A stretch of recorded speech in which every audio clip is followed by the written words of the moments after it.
Hello all. Today we'll discuss statistics, mainly the study designs. What are the different study designs? In what all cases do we use them? What is bias? What is blinding in a randomized control trial? We'll also see what is the data, how do we analyze them, how do we compare different studies and all of that. So let's get started. So this is a study design when it comes to a clinical research. It can be an experimental study or an observational study. Now, this mainly depends on whether the researcher is doing any kind of intervention, like suppose they are introducing a new treatment and trying to identify if they are much better than the already existing treatment or against a placebo. So in that case, you are doing an experimental study. Otherwise, you want to maybe identify if there is any relation between an exposure and a disease, or if there is a risk associated, for example, between smoking and lung cancer, then you're doing an observational study because you are not intervening, you're just observing. So experimental study again can be a randomized control trial, which is like the gold standard for any kind of drug trials, or non-randomized control trial. Randomized control trial means you're randomizing the group of people into two different groups. One may be a placebo or an already existing drug, and one is the newer drug that you're trialing. Observational study can be different types. It is cohort, case control, cross-sectional, and ecological studies. We'll come to that in a minute. So again, if you are exposing something, if you are doing any kind of intervention, then it is an experimental study. If you're randomizing, it is a randomized control trial. If you're not randomizing, it's a non-randomized design. If you're not doing any kind of intervention, it is an observational study. If you're testing a hypothesis, it's called an analytical study. If you're not testing a hypothesis, it's just a descriptive study. Analytical study is again based on, if the sampling is based on exposure, it is cohort study. If the sampling is based on outcome, it is a case control study. Otherwise, if you're just looking at the data at one single point in time, then it's called a cross-sectional study. So just to make sure you understood between cohort and case control, that means if you are suppose identifying if lung cancer is associated with smoking, and you are doing a case control type of study, then you are starting with the outcome. That means you are taking a group of population or a group of patients who have lung cancer already and seeing if they had been exposed to smoking or they had been smoking previously. So that is a case control study.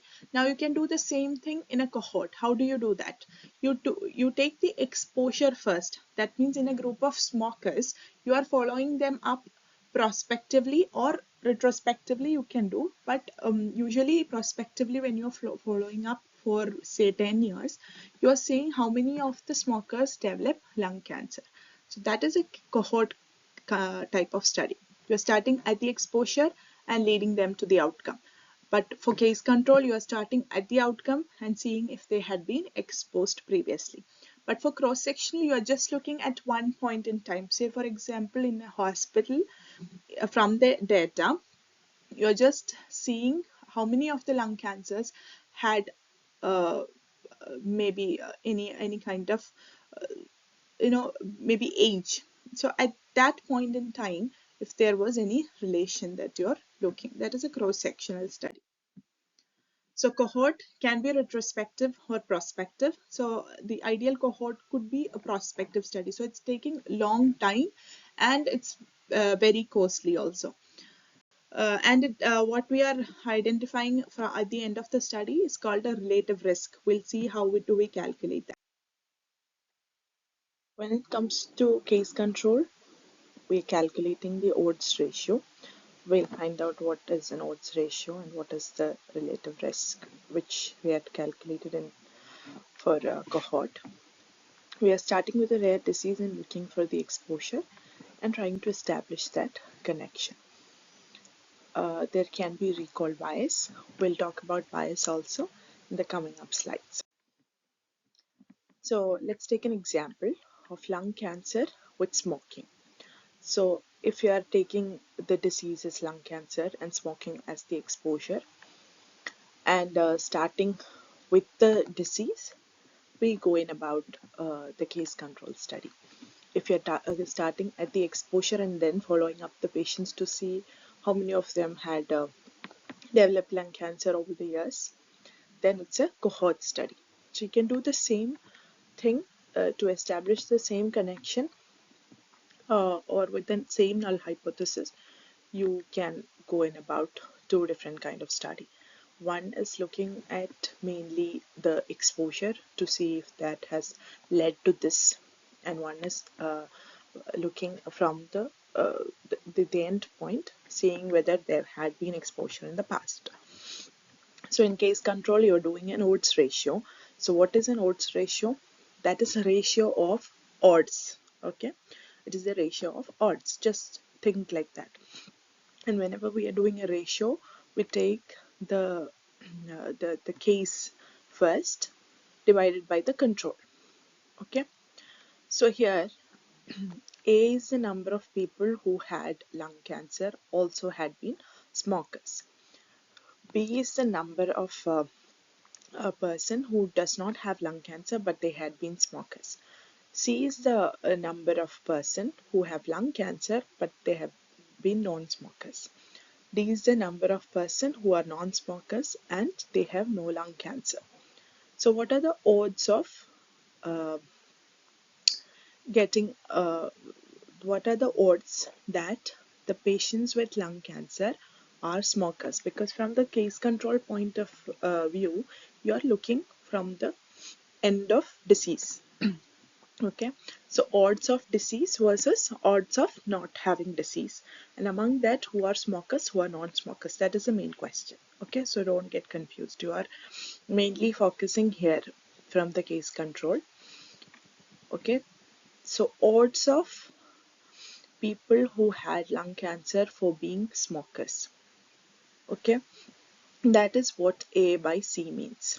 Okay, now I'll just give out a point on odds versus probability. So what is odds? Odds means positive event by negative event. Okay, odds means positive by negative. Okay, what about probability? Probability means positive by total, that is positive plus negative. Odds means positive by negative. Probability means positive by total.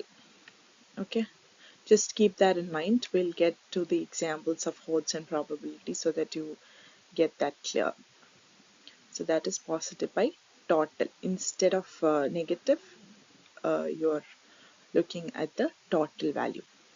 Here we are taking odds. So odds of lung cancer patients being smokers. That is A, who are smokers and having lung cancer, divided by lung cancer but no smokers. That is a negative event there. So A by C. Divided by, when we are doing odds ratio, it is the ratio of case by ratio of control. So among the control are those who had no lung cancer. That is the control. But among them, B had been smokers, D had been non-smokers. So the positive event in the control divided by negative event the control, that is B by D. Okay, that is the odds ratio. Okay, among lung cancers who whole had been smokers divided by among lung cancer who had been non-smokers. Okay, that ratio divided by, that is one odds. This is called odds of uh, the lung cancer patients being smokers. This is the odds of the control, that is non-lung cancer people being smokers. You're taking the ratio. That's what you're calculating in a case control study. In a cohort study, you're looking from the perspective of the exposure, like smokers. You're looking at the smokers and following them up to see whether they have developed lung cancer. So in that case, you're calculating you're seeing this as one group, that is smokers, and this is another group, that is non-smokers. And also in that it is the incidence rate, it is not the odds. So what is the incidence rate of health outcome in the exposed one? So exposed one are a total of A plus B, that is smokers. Among that, A had developed disease. Now incidence rate of health outcome in non-exposed, that is non-exposed non-smokers are C plus D. Among that, C has developed lung cancer. Now, if you are taking the ratio of incidence rate in exposed versus incidence rate in non-exposed, that is what you call a relative risk. Now, what is an attributable risk? Relative risk means, there is incidence rate of health outcome in exposed people divided by incidence rate of health outcome in non-exposed. Now, what is attributable risk? So that is a relative risk. Suppose if relative risk comes out to be 5, that means you can say smoking causes a risk of 5 times more risk of developing lung cancer than non-smokers. Okay, smokers have a 5 times risk of catching lung cancer than non-smokers. Now, you have to attribute that risk to that exposure itself, like how much strong maybe that association is. That is what an attributable risk is. How much of that exposure is exactly due to smoking. So how do you do that? You take the incidence rate of health outcome in exposed and incidence rate of health outcome in non-exposed. You take the difference of that so that you understand how much of that incidence is exactly attributable to that exposure. Okay, that is the difference. When you're taking the ratio, it's called relative risk. When you're taking the difference, it's called attributable risk. So cohort is calculating relative risk. It is starting from the rare exposure and then following up until the development of disease, maybe for 10 years, 20 years. So it's time taking, it's not cost effective. So if you're being asked to identify the most effective, cost effective study among cohort and case control, then case control is better. Case control is calculating the odds ratio. It's for mainly rare diseases, and then you are seeing if there had been an exposure. Cross-sectional studies are like prevalence study because you are taking all the data at one point in time. Randomized control trial is best to evaluate the efficacy of a drug, like gold standard for evaluating new interventions. Now, I'll just show the difference between odds and relative risk. If suppose among 100 patients, 20 die out of MI, the odds of dying of MI is positive event by negative event, which is 20 divided by 80. But the risk of dying out of MI is 20, that is a positive event, divided by the total number of patients who had been at risk. So we are in the denominator, we are calculating the total number of patients who had been at risk. In odds, we are calculating in the denominator the negative event. Okay, that is the odds. So odds of dying out of MI is 20 by 8, which is 1 out of 4. 1 by 4. But the risk of dying out of MI is 1 by 5. Okay, that is 1 in 5 patient will die. Or if the odds of dying means for every 1 patient dies, 4 patients will be saved. Okay, you're looking at the data in a different perspective. That's all. So when the study begins by samples based on the outcome, that is, you're looking at the disease and seeing whether they had been exposed or not exposed, then that is a case control study. Those who have disease is called case, and the other group who had not the disease but almost similar in age, sex, and the population patterns, that is the control. Now, if the study begins with the exposure, like exposed group, unexposed group, and then you're following up them in time, and then seeing whether they had developed disease, that is looking at the outcome, then it is a cohort study. Okay, so if you are in case control, you are reviewing records, you are trying to take information from their memory, so there can be recall bias. Okay. Now, when we come to randomized control trial, we are randomizing the group to different, uh, classify them to different groups and decide whether they receive a treatment A or a treatment B, or a newer treatment against a placebo. When you do that, you have to, for the most effective randomized control trial, you have to do something called blinding.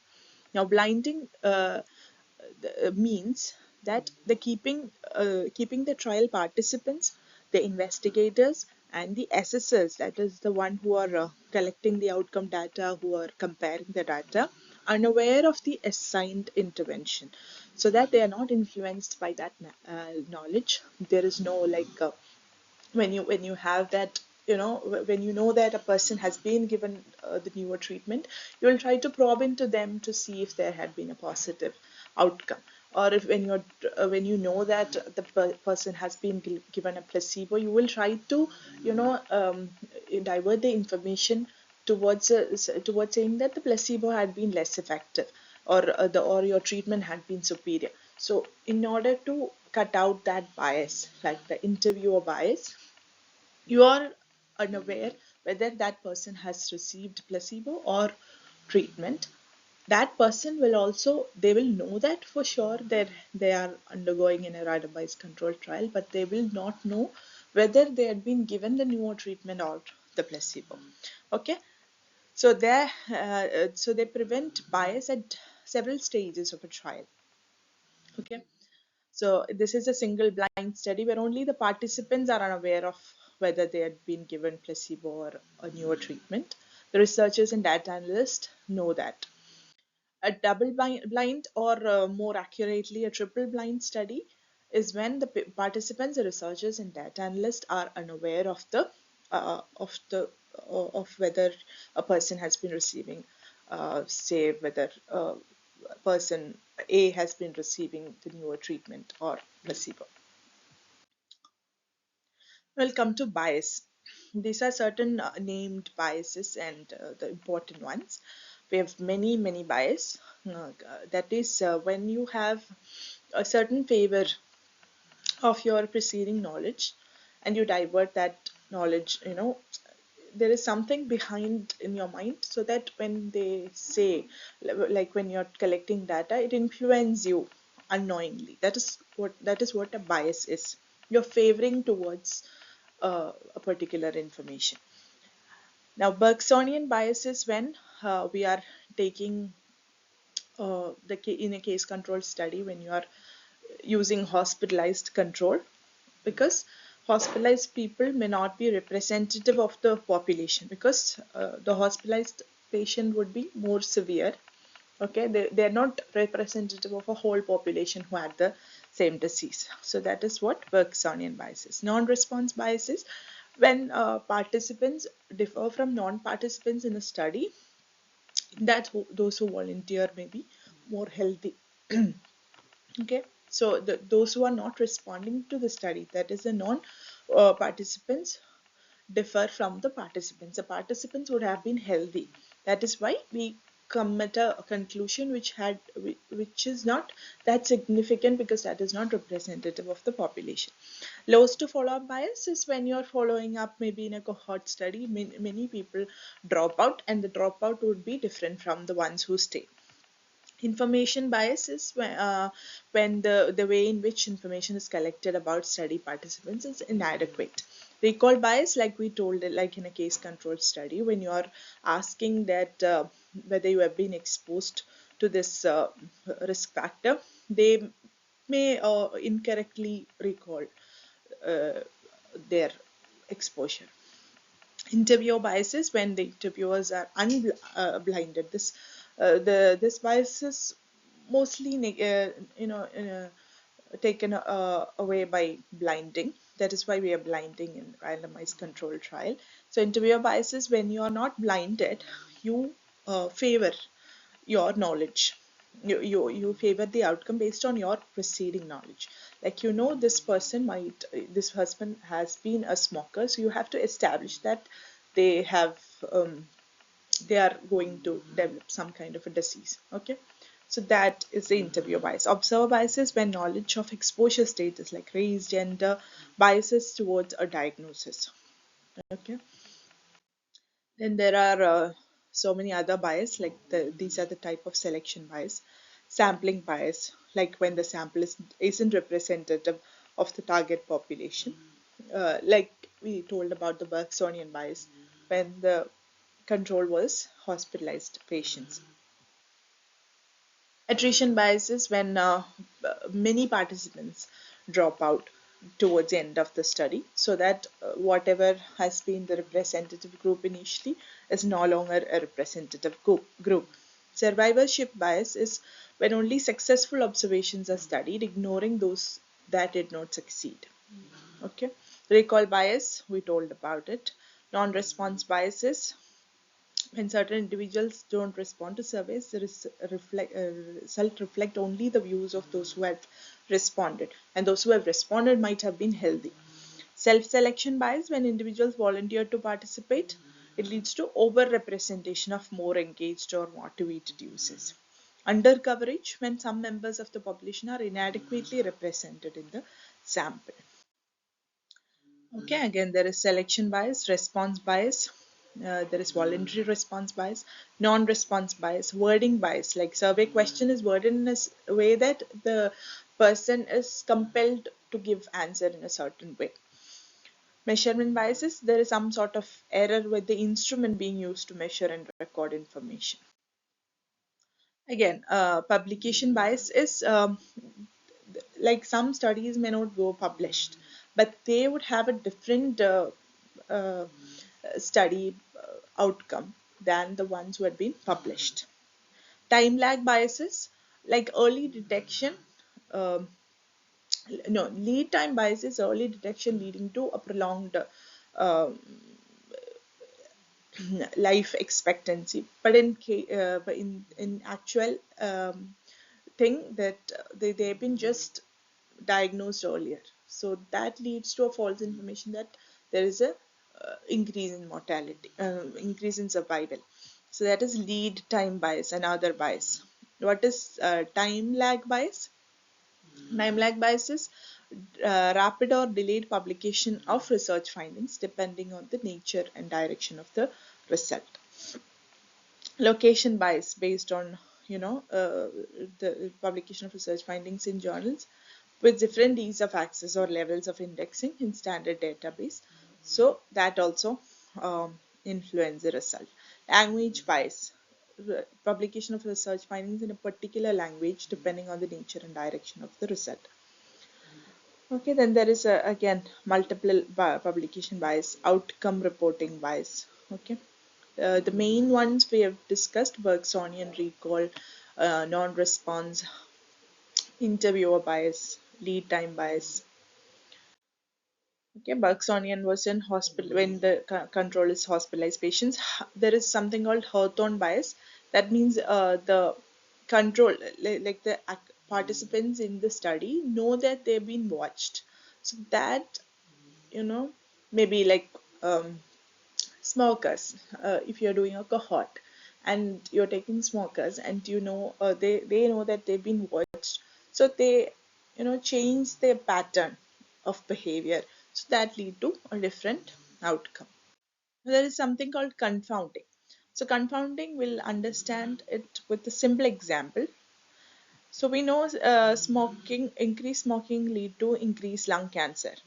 Okay, there is a association between them. Many studies have shown stronger association between smoking and lung cancer. But those who tend to smoke also tend to drink more coffee.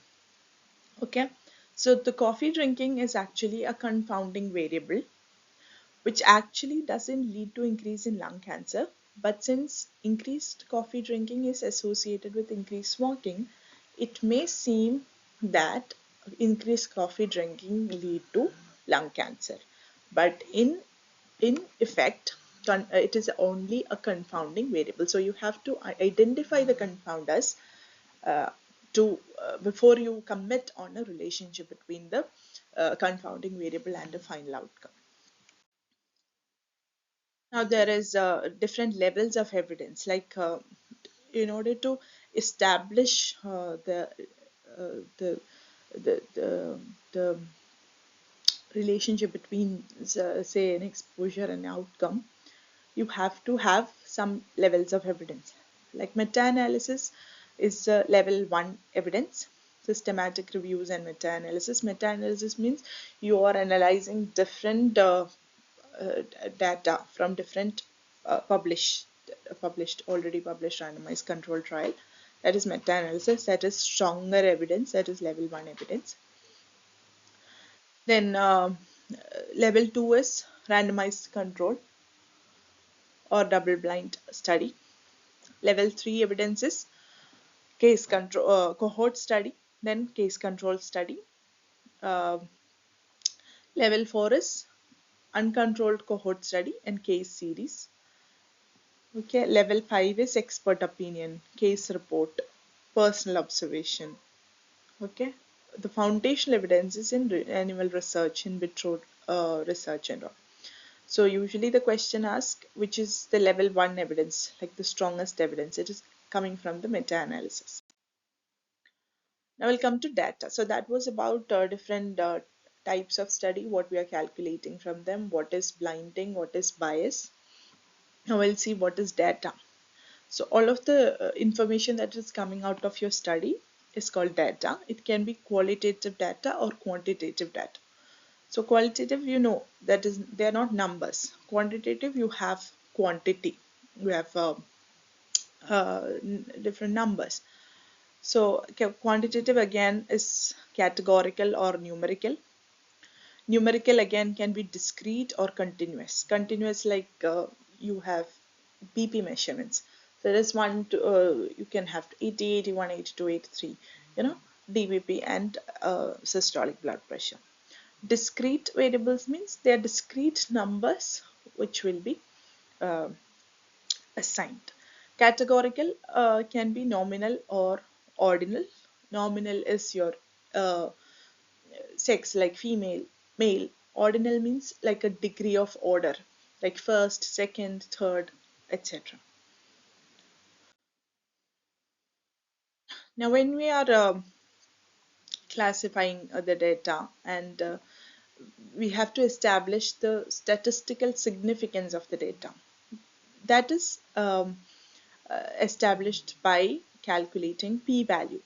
Okay, so p-value in short, what it means is uh, whether the observation was simply by chance or whether it is statistically significant. And when we say significant, it is from the p-value, it is statistical significance, not clinical significance. Clinical significance will come with also other factors like their efficacy, their the financial aid, the cost effectiveness and all of that will come into play when we calculate the clinical significance, but statistical significance is calculated by the p-value.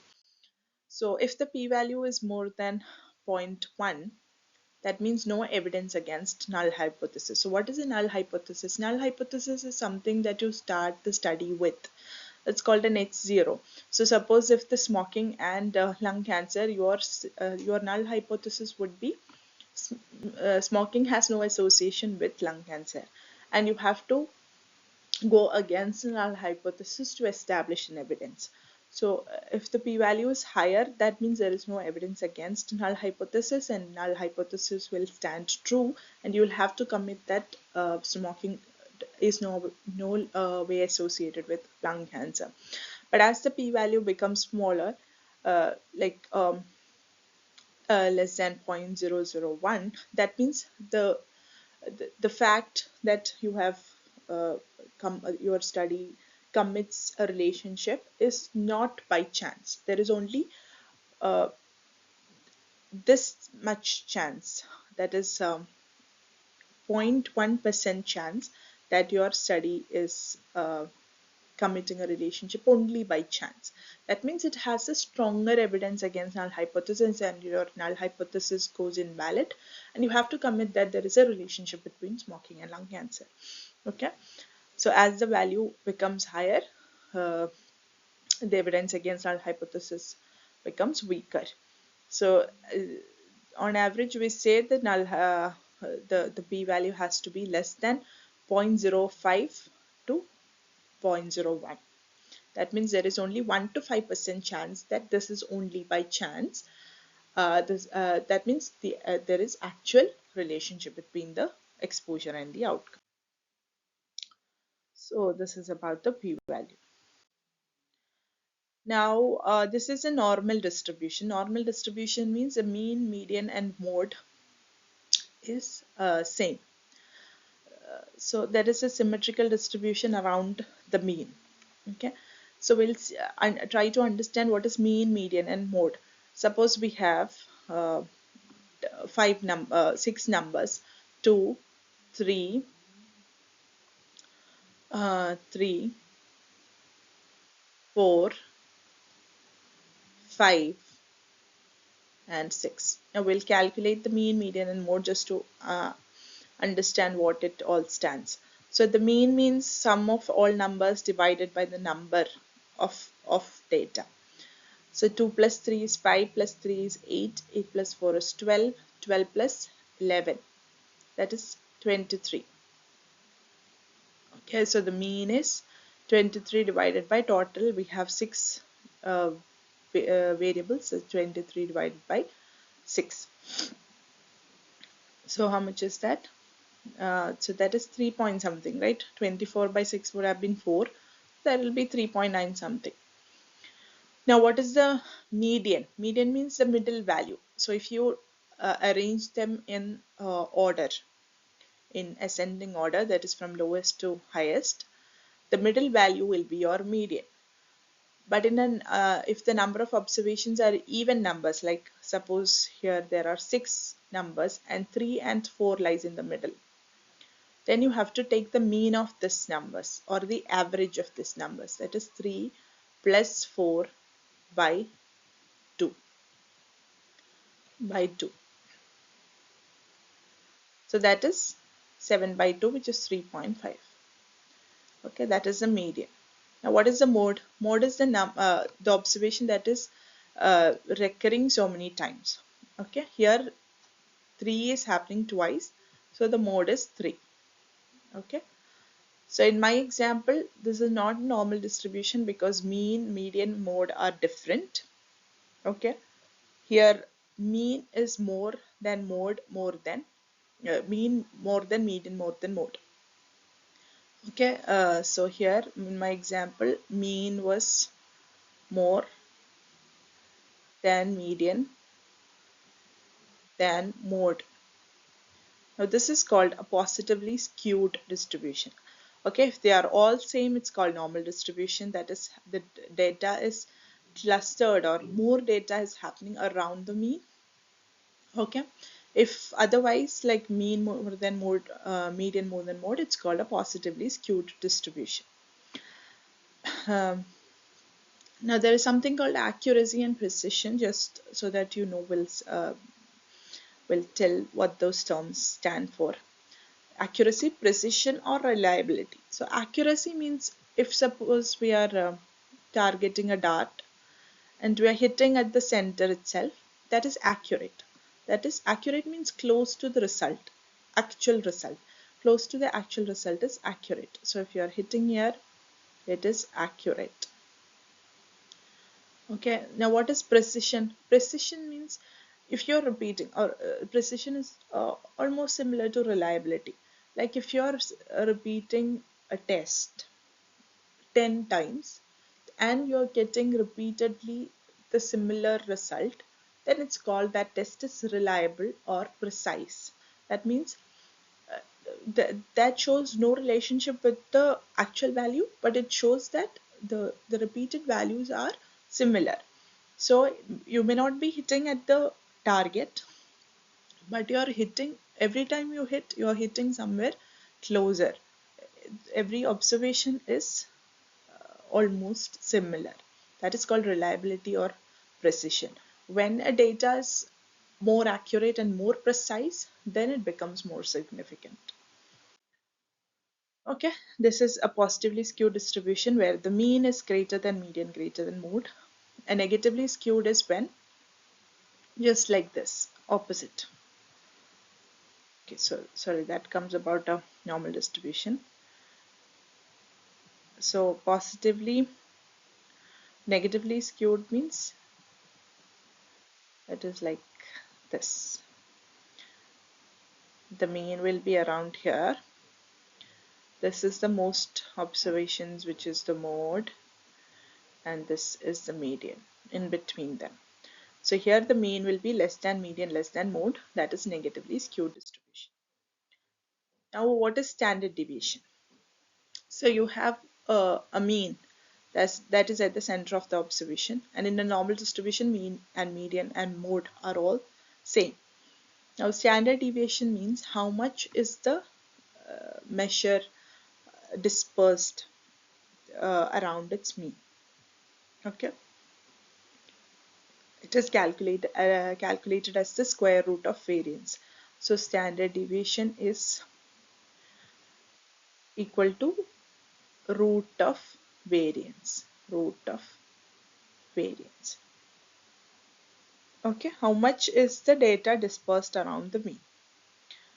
Now standard error is another thing which is calculated as standard deviation divided by root of n. N means number of observations. Suppose if there are 30 observations, then standard deviation divided by root of 30 will be your standard error. Okay, and then also in a normal distribution you have to know what is a confidence interval. So you have this, and you have the mean, median, mode falling here. So if you take the standard deviation, if you are taking one standard deviation, suppose if the standard deviation is 1, okay, then one positive and one negative, okay, around the mean will be where your around 68% of your data falls, okay, around your one standard deviation. That is 68% of your data falls, or you can say that your that is called the 68% confidence interval, or around the 2 standard deviation is your 95% data falling, or your 95% confidence interval is if you're repeating the study 100 times, 95 times your data will fall in the same manner. That is called 95% confidence interval, or you can say you are 95% confidence that the data is like this. Okay, that is around 2 standard deviation around the mean. And when you take 3 standard deviation, you get around 99.7%.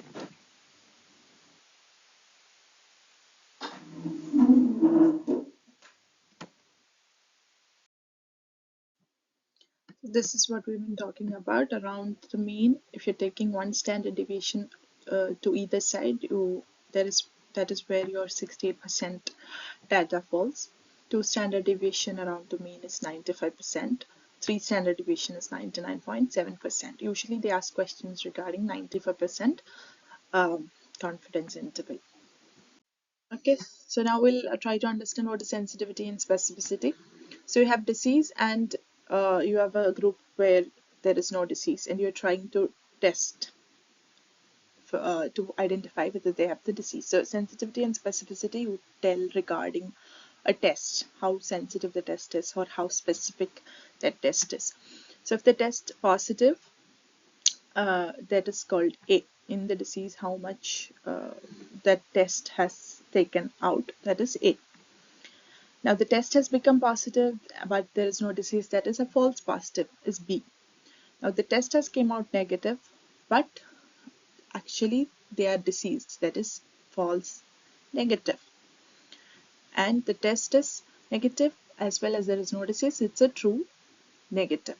So this is a true positive. Okay, this is a false positive. This is a false negative, and this is a true negative. Now you try to understand what is sensitive and what is specific. Sensitive means how much that the test can pick up. So among the disease, how much did the test pick up? So true positive, right? True positive plus false negative. You don't have to by heart this. You just keep this table in your head and try to understand what is sensitive, what is specific. So sensitivity is looking at how much the test can pick up. Okay, how much the test can pick up from. So from the disease, how much did the test actually pick up? So that is sensitivity. Now specificity is looking at people who don't have disease and how much did they actually tell, or it's like ruling in the disease. If the test is more specific, then that is, if the test is negative, that means they definitely don't have the disease. But if the test, or conversely, if the test is positive, they definitely have that disease itself. It's not due to some other reason that they're having the, or it's not a false result. It's more likely that it's a true result. Okay. Then there is positive predictive value and negative predictive value. That is just looking at the same data from a different perspective. So positive predictive value is looking at the test. So among the test positive, how much were true positive? That is what positive predictive value means. So true positive divided by the total positive. That is true positive plus false positive. Okay, so true positive plus false positive is your positive predictive value. Okay, that is looking at the test perspective. Now among the one who had tested negative, okay, how much were true negative? That is negative predictive value. So true negative divided by total negative, which is true negative plus false negative. False negative, that's your negative predictive value. Okay, so sensitivity is the likelihood that a test will detect all the people with the disease. So a true sensitive test means all the people with disease should test positive, or a sensitive test means a negative result excludes the disease. So this is ruling out the disease. In a perfectly sensitive test, there will be no false negative. Because we have seen from the table, okay, so always remember this table, don't by heart the equations, just remember the table. We have seen this table. So this is the disease positive and this is the disease negative. This is the test positive and this is the test negative. The sensitivity was A by A plus C. Okay, among the deceased, how much had the test actually picked up? So 100% sensitive test means here there will be 100. Okay, 100. So that here there will be 0. So uh, all of the deceased had been picked up by the test as well. So that is when you can say the test is 100% sensitive. No test can ever be 100% sensitive as well as 100% specific. We go in for the balance between the two, because the higher sensitive test will compromise the specificity because they are a bit inversely related. So you compromise and you try strike out a balance between sensitivity and specificity, and that is when you have the screening tests and the accurate tests for different diseases. Okay, so sensitivity is trying to exclude the disease, like ruling out the disease. In a perfectly sensitive test, there will be no false negative. What is false negative? This is the false negative. C is the false negative. That is when the test is negative but there is actual disease. That is false negative. But here there will be no false negative if it is perfectly sensitive. With a sensitive test, a negative result rules out a disease. So sensitive is, if you have the disease, will you have a positive test? That is the question being asked. So it is true positive plus true positive plus true positive plus false negative. Don't try to understand, try to by heart the equation. Just understand what sensitivity is. Just remember this table and remember where the sensitivity lies. It is looking from the disease perspective. Among the deceased, how much had the test been able to pick up? Now, specificity is the likelihood that people without a disease are correctly identified as disease negative. So it means that those with no disease will have a negative test. Okay. That means indirectly means that all with a positive test will have the disease, or the test is more specific to that disease itself. Positive test means the person really has the disease. We are just stating the same thing in a different manner so that you are strong with that concept. So because when you have this concept, you don't have to by heart that equation. So in a perfectly specific test, there will be no false positive. So again, we'll draw that table. This is a true. This is one with the disease. This is negative. This is test positive, and this is test negative. And your specificity is, you're having B there, D here. So what is your specificity? That is D by B plus D. So if it is 100% specific, your D will be 100 and B will be 0. What is your B actually? B is when the test is positive but there is no disease. That is a false positive. Okay. That means in a 100% specific test, there will be no false positive. So with the specific test, a positive result always rules in a disease. So sensitivity, if it is 100%, it rules out the disease. That means if the test is negative, there is no doubt that there is a disease. Now if the test is a specific test, then if the test is positive, then you have more value. If the test is positive, that rules in a disease. So if the question is, if you don't have a disease, will you have a negative test? That is the question with specificity. That is what the test is trying to identify. It's true negative divided by true negative plus false positive. Don't try to by heart that equation. Just remember the table and just align in your head where the sensitivity and specificity falls. So negative predictive value and positive predictive value, we have seen the equation. So if you have a negative test, what is the likelihood that you really don't have the disease? That is negative predictive value. Positive predictive value means if you have a positive test, what is the likelihood that you really do have the disease? Sensitivity is if you have the disease, that is starting from the disease perspective, what is the likelihood that you will have a positive test? Specificity is that if you don't have the disease, what is the likelihood that you will have a negative test? Okay. Now the relationship between prevalence and positive predictive value is, the greater the prevalence, the greater the positive predictive value. If the prevalence is less, there will be greater negative predictive value. Now we'll see a few data and we'll try to work it out.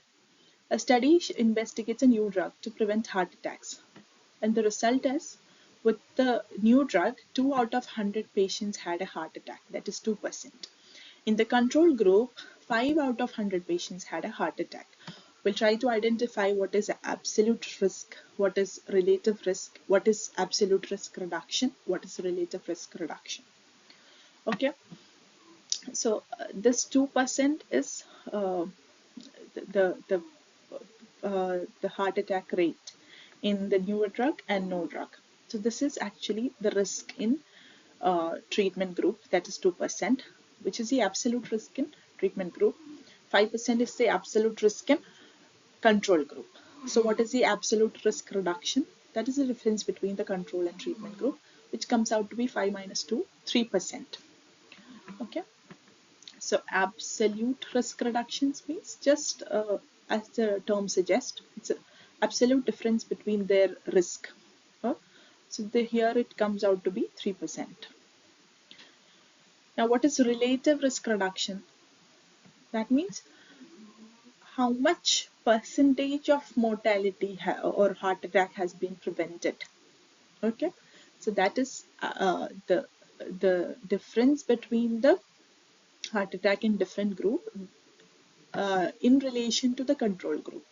That is 3 divided by control group is 5. Okay, so that is 60%. Okay, so absolute risk reduction is 3%.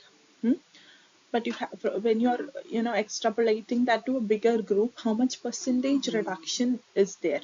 So the relative risk reduction within your drug is 60%. So you are telling the same data in a different manner, so that it becomes more convincing and more positive effect, right? Because the treatment, newer drug has had a positive effect, so you have to establish that in a different tone. So you are uh, trying to tell that in a different manner. That is relative risk reduction. Okay.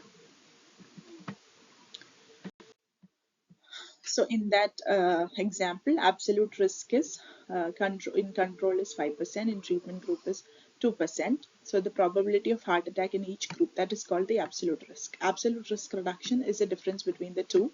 That is the absolute difference in the risk between the two groups. Relative risk is the risk in treatment group compared to the control group. So you're just dividing the the the treatment group to the control group. Treatment group is 2 and control group is 5. So 2 by 5, which is 40%. So there is a relative risk of 40% with the between the two groups. Now, relative risk reduction is the percentage reduction in risk relative to the control group. So there is a relative risk reduction of 60% with the newer treatment. Now, what is number needed to treat? That means to save one life, how much people you have to treat. So that is calculated by 1 by absolute risk reduction. So in this case, it is 1 by 3, which is 33. 33, which means you have to treat 33 individuals to save one life. Okay, that is the patient needed to treat to prevent one event. That is calculated as 1 by absolute risk reduction.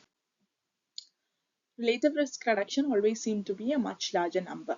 It can be used to exaggerate the effectiveness of medication. Okay, in the previous example, we have seen that the relative absolute risk reduction is 3%, but the relative risk reduction, when we set the same data in a different manner, it's 60%. That is, we can say that there is 60% reduction in heart attack, the rate of heart attack with the newer treatment compared to the control. Okay, so if we are taking the example of heart disease with high LDL level, the use of statin medication may reduce mortality. Okay, actually the reduction is from 3% to 2%. Okay, but the relative risk reduction, when you calculate, it is 3 minus 2, which is 1. That is the absolute risk reduction. Absolute risk reduction is 1%, but relative risk reduction is 1 divided by control group is 3. That is 1 by 3, which is 33%. Okay, so you are establishing the same data in a different tone with a positive enhanced effect. And thus the benefit of statin medication in those without coronary or diabetes can be exaggerated by saying that statins result in a 33% reduction in mortality. Okay, there is 33% relative risk reduction mortality, but only 1% absolute risk reduction. So to establish that effectiveness of that drug, or to enhance that positive tone, you are using relative risk reduction. The number needed to treat here is 1 by absolute risk reduction, which is 1 by 1%. That is 100. So every 100 people you treat, you save one life. Okay. Because in the control group, in 100 people, there is 3 mortality. In the other statin group, for 100 people, there is 2 mortality. So you're saving one life. Yeah, in this example, it seems so clear because the absolute risk reduction was 1. Otherwise, you just calculate it as 1 by absolute risk reduction to calculate the number needed to treat. Now, we have so far seen the relative risk, the absolute risk reduction, the sensitivity, specificity, positive predictive value, negative predictive value, all of that. Now that you have different data before you, you have to analyze them. You have to compare two data from two different studies, or you have to establish a relationship between two different variables. So you use different tests for that. One among that is chi-square test. Now, suppose take an example of the two groups, female and male. So we are trying to establish if this gender has any relationship with their education status. Like without graduation, females were 6, male 7, college 13, 16, bachelor's degree 16, 15, master's degree 8 and 11. So total 43, 49. So you are identifying if there is a relationship between gender and the highest level of education. So to establish that, like two different variables, okay, uh, and one is like a female male, there is no number, one group and two different variables. You are trying to establish that with the chi-square test. Okay, that is a chi-square test. Now for t-test, uh, it is for comparing the mean of two data. Okay, suppose there is a newer study method and one group used the newer study method to prepare for the exam, and the other used a traditional method. Okay, so you're comparing two data and the mean of two data. Okay, and the data will be the marks obtained by the students. Say suppose 10 students followed the traditional method, 10 students studied by the newer study method. You calculate their mark and you take the mean of that mark. Suppose if the mean of the mark of students from the newer study comes out to be 95 and from the traditional comes out to be 87, then you can compare using the t-test and say that there is benefit with the newer study method. And when you are calculating just two different group with only one variable to each group, okay, like it is not a single group who is following both traditional and newer study method. It is two different groups who are one is following the traditional group, one is following the newer study group. Then it is an unpaired t-test, because t-tests can be two different things. It is unpaired t-test when there is only one data with uh, one group, or you are making one single group do both at different intervals, then it is called a paired t-test. Z-test is for normal distribution. It is for smaller sample size. Okay, usually we do a t-test. Okay, now difference between t-test and ANOVA. ANOVA is for the same thing, but if there is more than two groups. Okay, it is equating three or more groups. You are comparing the mean between three and more groups, like when one crop is cultivated from different seed varieties. Now we'll see what is correlation coefficient. So correlation coefficient is a value like 0, -1, 1. So it can extend from -1 to +1. If the correlation coefficient is 0, that means there is no relation between two variables, y and x. They are independent of each other. If the correlation coefficient is -1, there is an inverse relation. That means as x increases, y decreases. Okay, there is an inverse relation. Now, if there is a positive correlation, like +1, that means with increase in x, your y will also increase. Like for example, age and blood pressure. With increasing age, if the blood pressure increases, you can say that there is a positive correlation. But if your, what we say, your life expectancy uh, or your immunity decreases with increase in age, there is an inverse correlation. If they are independent of each other, two different things are independent of each other, then you say the correlation coefficient is 0. Now the correlation just committed a relationship between the two, whether there is an inverse relation, or whether there is no relation, or whether there is a positive relation. Now linear regression is trying to draw a line through that. What does it mean? That means for a value of y, you can now calculate the value of x, like predicting the future or predicting a data. That is linear regression. Correlation is just stating whether there is a relation and in what direction that relation is. Linear regression is trying to predict that data using one variable. Okay, so chi-square just tells us if things are related. T-test compares two groups to see if they are different, and they are comparing the mean of two groups. If you are taking one group independent of other, it's called an unpaired or independent t-test. If one group itself has two variables, it's a paired t-test. ANOVA is for comparing more than two groups. Correlation is to see how things are connected. Regression is to predict what might happen based on the data. So you have like y equal to a plus bx. A plus bx. So if you know the value of y, you can calculate the value of x because a and b are constants. Now we'll see what is type of error. There is type 1 error, type 2 error, and you have to also know what is power of a study. So type 1 error is rejecting null hypothesis when it is true. So your null hypothesis is stating that there is no association between the two variables. And you have to reject that null hypothesis to establish any connection. So type 1 error means when the null hypothesis is actually true. That means there is no actual association, but you are rejecting the null hypothesis despite it being true. That means you are stating there is a false positive association. Like for example, uh, like in our confounding example, coffee, your null hypothesis is coffee does not lead to lung cancer, and you are rejecting the null hypothesis when it is actually true. So null hypothesis is coffee consumption does not lead to lung cancer, but you're rejecting that and stating that coffee consumption leads to lung cancer. That is, you're stating a false positive association.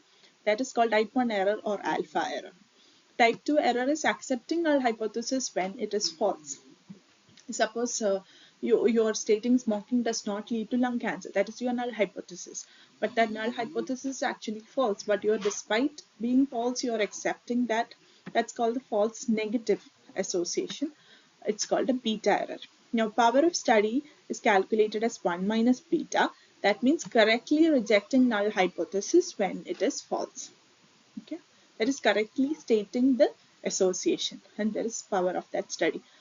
Power of study and statistics significance P is different things. Statistic significance P is a small p, which means that the study result was not due to chance. It is actual relation. Power of study means correctly rejecting null hypothesis when it is false. It's 1 minus beta. We'll see that in a tabular form so that you understand. So when the null hypothesis is true and you're rejecting, that is called a type 1 error. That is, you're stating a false positive association. So the null hypothesis was actually true. You should have uh, actually true and there is no association, but you're rejecting that. That means you are committing a type 1 error. Okay, that is called alpha. Now, if the null hypothesis is false, okay, and you are rejecting that, that is called a correct decision. That is 1 minus beta. Okay, that is called the power of study, power of that study. Okay, now if the null hypothesis is true, that is, there is no association and you're not rejecting, and that is also a correct decision. Now if the null hypothesis is false, that means actually there is some association, but you're not rejecting null hypothesis. You are accepting the null hypothesis despite it being false. That is called a type 2 error, or you're committing a false negative association, and that's called beta. Okay, now just needed to get into some terminology. One is intention to treat. That means in a randomized controlled trial, you're taking two groups. There is a treatment group and there is a control group. And you are deciding who all receive a new treatment, who all receive a placebo or a control. And despite if the people who drop out of the study, if you are calculating the data from all of them, even from the ones who have dropped out or even from the ones who have not received treatment during the half of the study, if you are calculating the whole data, it's called intention to treat analysis, and that is the best analysis to commit to any kind of relationship between the treatment against a placebo. Per protocol analysis is you're sticking by the protocol and taking data from only the ones who have received the treatment and ones who have received the control. As treated is you're taking data as treated, like the treatment group will be the ones who have received treatment. Okay, that is a different thing. Intention to treat is the best. So that's all. Thank you. I hope the statistics part is clear. We'll come up with another discussion another day. Thank you.